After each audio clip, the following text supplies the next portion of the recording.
আমরা আরেকটা বিষয়ের কথা বলি যে আমরা প্রত্যেকটা প্রোগ্রামে দেখি যে আমাদের অনেক অতিথি থাকে, চেয়ারম্যান থাকে, এমপি থাকে, মন্ত্রী থাকে। আমরা মানবতার কাজ করি। আমাদের সংগঠনে কেন অসহায় বাচ্চা রিক্সাওয়ালা থাকবে না? আমাদের এখানে 200 লোক আসবে, 50টা 60 এদিক বাচ্চা, অসহায় বাচ্চা, রাস্তার রিক্সাওয়ালা, রাস্তার ফকির, এদের জন্য বন্ধ করা যায় না?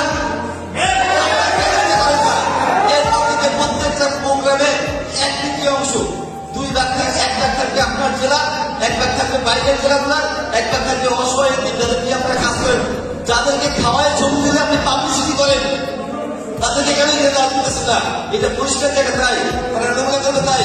মানবতার কাজ করতে তো আপনার ঠিকই রাস্তা চলতে, তখন তো অনেক কথা বলে থাকে না।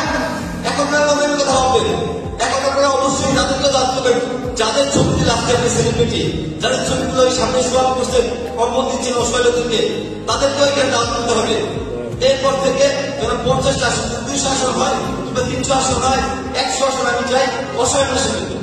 যে কোনো শ্রেণীর হইতে পারে, সেটা রাস্তায় ভিক্ষুক হতে পারে, রিক্সাওয়ালা হতে পারে, বাদাওয়ালা হতে পারে, স্টুডেন্ট কুলি হতে পারে, যারা আপনার আমার মতো ভালো খাবার পায় না, যারা ভালো পরিবেশে বড় হয় না, যাদেরকে আপনি বছরের মাথায় একদিন কম্বল দিয়ে আসেন, ওরাও আপনাদের মেহমান হবে।